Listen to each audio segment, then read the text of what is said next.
No Wallace, no Marshall, no Bryce Ramsey, but let's see who we do have left at quarterback in the SEC going into 2015. Mark Rogers TV bringing together three of the most foremost in analysis of SEC football. Chad Neipling, we've got David Waters, and we also have Mike Loveall, and we're going to get their top 5 lists of quarterbacks. I threw mine out on a separate video several weeks ago and have received much hate mail. So we'll see if these three can do a little bit better when it comes to sizing up the top 5. We'll start with Chad of VSporto. Chad, thanks so much for checking in with us. I'd love to hear your top 5 quarterbacks in the SEC here. No worries. I'll run down real quick. We'll keep this light because I'm sure the debate's going to be a lot more fun than the actual list itself. So we'll just go down here, and I'll go down the line as my top 5.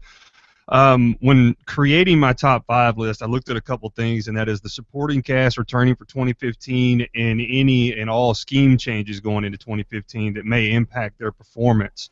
So for me, I went down the line, and at number 1, I don't think there's going to be any argument that Dak Prescott deserves that number 1 slot. Coming back with what he has. Jeremy Johnson has the potential to be an explosive quarterback this year at number 2 for me. Josh Dobbs and the Tennessee Volunteers return a lot of firepower in the passing game with Von Pearson, North, Wolf returning at the tight end spot, plus you've got some guys running behind you with Kamara and Hurd. I think he's got a large supporting cast behind him that could be a massive big year for Dobbs. Kyle Allen, how can we doubt what someone can do with a quarterback at Texas A&M? It's pretty intriguing that he can take a guy and in 1 year turn him into a Heisman contender. At number 5, this is kind of an argumentative spot for me. Matty Mock gets my number 5 slot, but there are 2 other guys that we can talk about towards the end that I think are very deserving of that number 5 spot. But Matty Mock does deserve the recognition after going to the SEC championship last year representing the East. And what he's been able to do. But again, there's 2 other guys that I think are on the horizon this year that are going to have really great years at the quarterback position. All right, Chad. Dak at 1, Jeremy Johnson at 2, Dobbs at 3, Kyle Allen at 4, Matty Mock at 5. So now we go to David Waters joining us, usually running down a lot of Florida Gators for us. David, who do you have in the top 5? Much like Chad, yeah. You have to start with Dak Prescott at the top. Number starts, Heisman race most of last year, and he'll have to do a lot more. Mississippi State loses a pretty good bit, so he'll have to carry the team a pretty good bit coming up this year. Number 2, I got Jeremy Johnson as well. Most of it's based on projections, but I think we've seen enough from him when he had to step in for Nick Marshall. We've seen that he can, carry the Auburn offense just fine. And number 3, probably starts the big change there. I got Brandon Allen of Arkansas there. I just really think the supporting cast, all the experience that Arkansas brings back around him, I really just think he can take the next step and maybe make just a few more plays and be the top 3 quarterback. Much like Chad said too, Kyle Allen. How can you go against that A&M system? It produces. There's numbers are there. Someone's did it everywhere he's been. And, mostly now it's just plug-and-play type of offense. 5, I do have Josh Dobbs, Tennessee. He got great receiver talent coming back. Pig Howard, Marquez North, two weapons for him there. Running game seems to be fine. The offensive line will have a little bit more experience. Can they turn the experience into a more stable offensive line for Dobbs so he doesn't have to run around for his life a little bit? Very interesting, David. So before we get to Mike, even if we don't have any contention with Mike's list against yours, David, or yours, Chad, right, I have a few differences of opinion as we get to 2015. All right, Mike Loveall of Last Word on Sports. Mike, thanks so much for joining us as always. Let's hear the top 5 in the SEC. Great, thanks, Mark. I have pretty much the same criteria as Chad, previous performance and then potential as well. I think Dak Prescott is clearly the number 1 quarterback returning going into this season.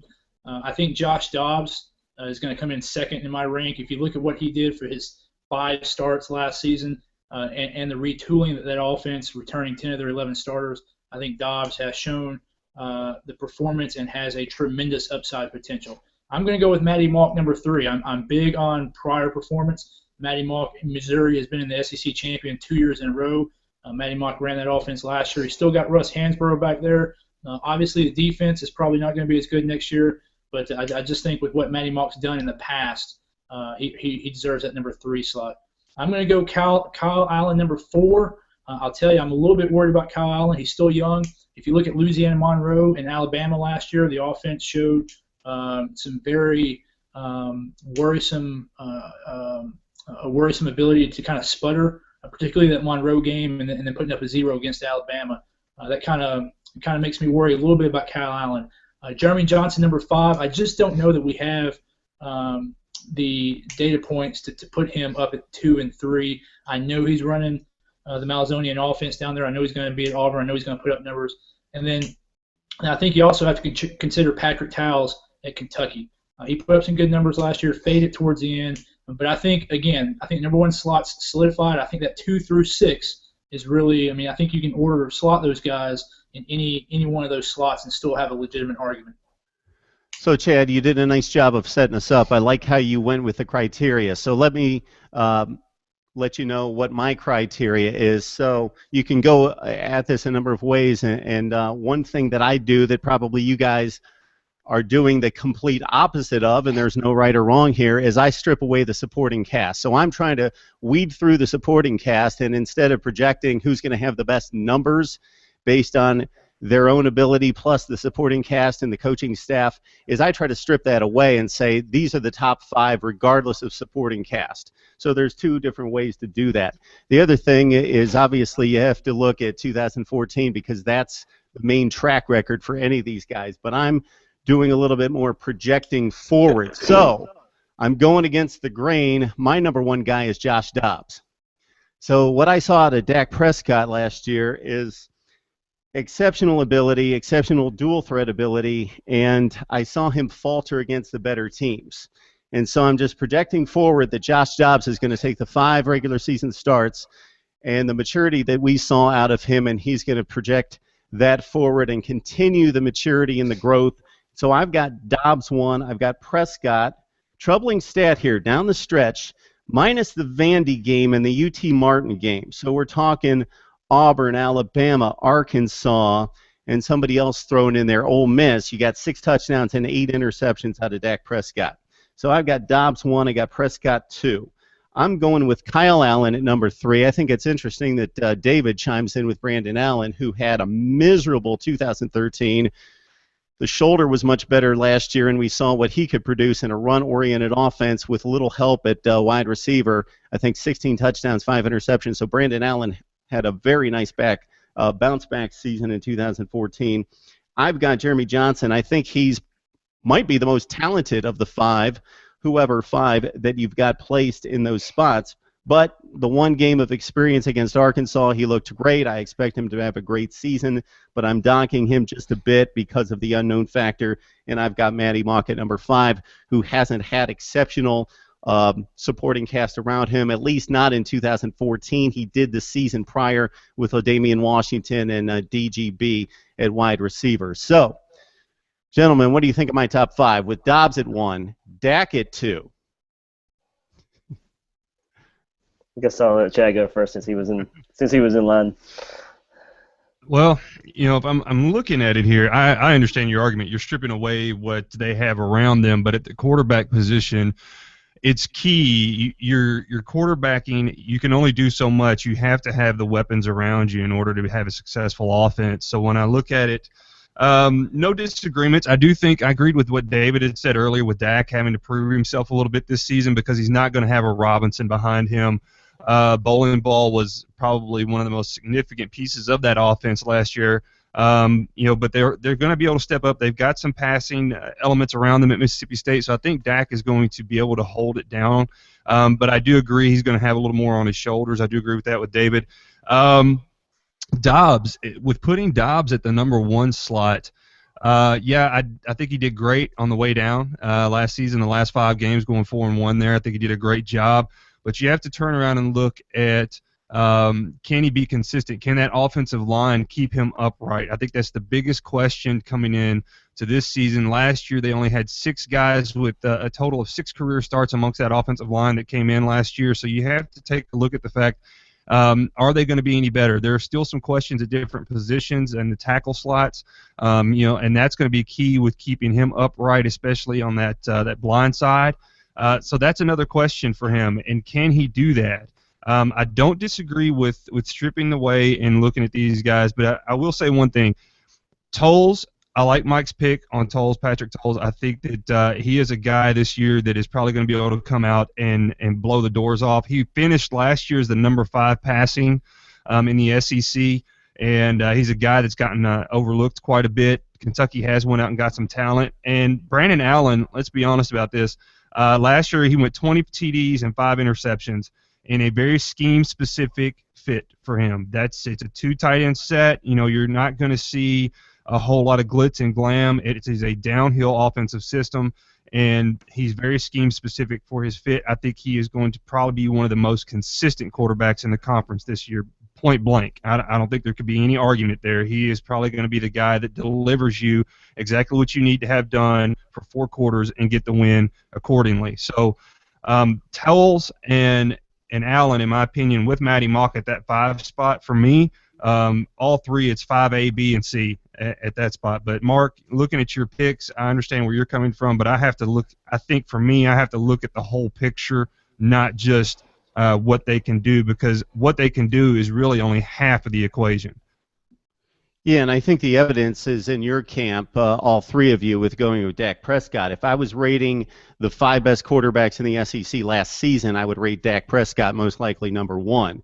But I'm trying to project to 2015. I see some troubling signs out of Dak Prescott. I see great maturing out of Josh Dobbs, and I'm just projecting forward there. Also, again, just to kind of clarify my criteria, if we consider, let's say, Tom Brady the best quarterback in the NFL, and we suddenly throw him on the Tampa Bay Buccaneers or whomever has the worst offensive personnel, it wouldn't be Tampa Bay, but somebody who has the worst offensive personnel in the NFL, I would still consider him to be the best quarterback. He may not then produce the best numbers.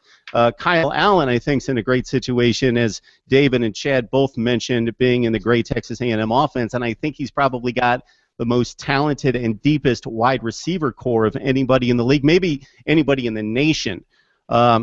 Mike, any thoughts about what else we have here? And I know you're in tune with the Josh Dobbs situation, and I know I'm riding a lot on 5 career starts, 4 of them really good, 1 kind of downer against Vandy, but that game wasn't in trouble, so I'll give them a pass for that one. Well, the Vanderbilt game and the Missouri game, the offense kind of sputtered really for the first 3 quarters. I think Chad hit it on the head. Consistency, that's what Butch Jones has worked with Josh Dobbs over the offseason, is consistency. He calls him his CEO quarterback. He has that leadership. He looked much more consistent in the spring. He's bulked up a lot. That's the thing I like about Patrick Towles is he's a large quarterback. Josh Dobbs has bulked up a lot.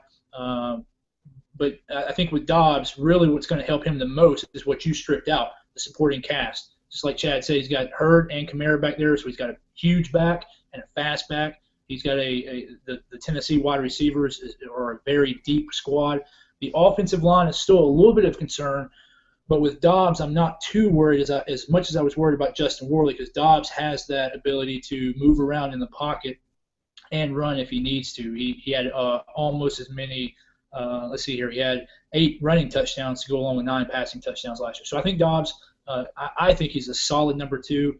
With Prescott, he did fumble a little bit, but if you look at his performance against Georgia Tech, he wasn't the reason Mississippi State lost the game. I think at the end of the season, both Alabama and Ole Miss come in with very strong defenses.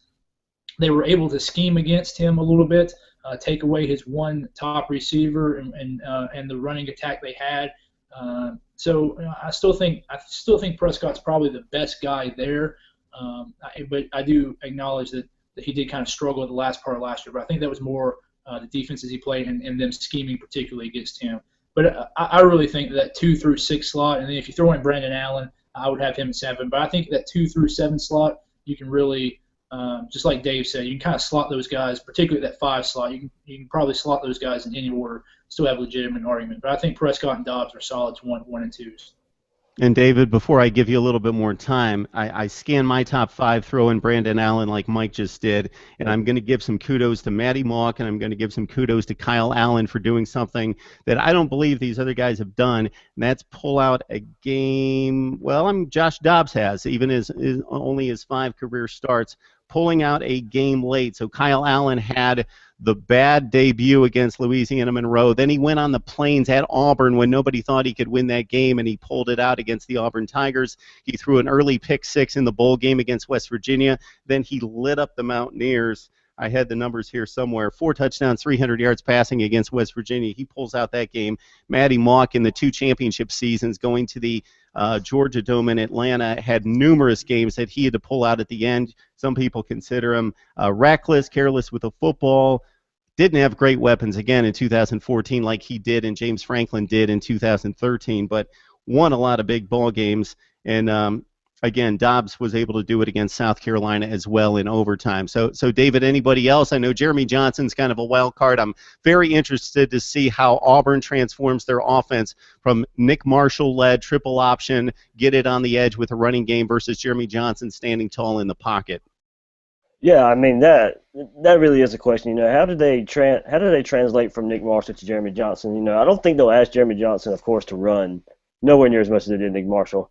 That scheme is very friendly for running backs to begin with.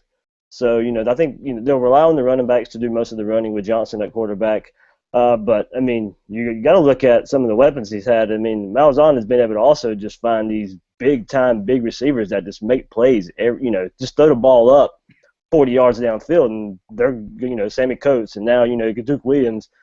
He's going to have the weapons, and Malzahn's shown that he can transform different types of offense. When he got to Auburn, this wasn't the offense he ran before when he was at Arkansas as offensive coordinator in high school. That was more spread, pro style, throw it around everywhere. He goes to Auburn, finds running quarterbacks, and like you said, he more spread option run style. So, Johnson's going to benefit from, I think, having Malzahn, as the main head of the offense. Just in terms of freakish athletes, I think we're going to have fun with Jeremy Johnson and Duke Williams in that combination, which may turn out to be the best in the SEC when those guys get in sync. All right, gentlemen, any parting shots before we wrap this thing up? I think I want to throw in more thing about Matty Mock. I mean, I don't know how many times we probably thought at the end of last year that Missouri, there was no way they were going to make it to the SEC championship game. We looked at their late season schedule. Oh, there's no way they'll win that game. There's no way they'll win that game. There's no way they'll win that game. Probably 3-4 weeks in a row, and they kept doing it. So Mock, the stats last year weren't great, but like you said, late game situation, he's going to find a way to make that play, and that has to count for something. Yeah, here's the late season run for Matty Mock as just a 53% passer who threw 13 picks. So we can pick on him from that standpoint, but he knocks off Texas A&M, Tennessee, Arkansas, and Minnesota in the bowl game. 4 really good teams, not great teams, really good teams to close out. 4 top 25 range teams to close out for the Missouri Tigers. Anybody else? I call him a Trent Dilfer type of college quarterback. Yeah, and they say he's increased his speed. He's a fast kid. He doesn't get much credit for that. He ran for like 350 yards and a few touchdowns, but he is a very fast quarterback who breaks contain and picks up a lot of first downs with his legs. And David can contest to ugly wins against his football team, and Mizzou did it. It was like 40-10, but they got outgained like 4-1 and scored every conceivable way last year against the Gators. And that's been the storyline for the Missouri Tigers for 2 years now. The ugliest game I've ever been to in the swamp. All right, we got Mike Loveall of Last Word on Sports. We got David Waters, who is all over the Florida Gators, has a number of things going on, and Chad Neipling of Chad. You got to run down how many podcasts do you have in the SEC with VSporto? 4 right now. 4, yeah, 4 going on 5. Good stuff. So you got to catch Chad again. It's VSporto. He's all over the SEC with, I believe, Arkansas, South Carolina. Who else you got going? Tennessee, Alabama, A&M possibly, and possibly some swamp talk with my buddy there, David. Excellent stuff. All right, very good, gentlemen. We'll wrap it up and come back and talk SEC running backs. Sounds good.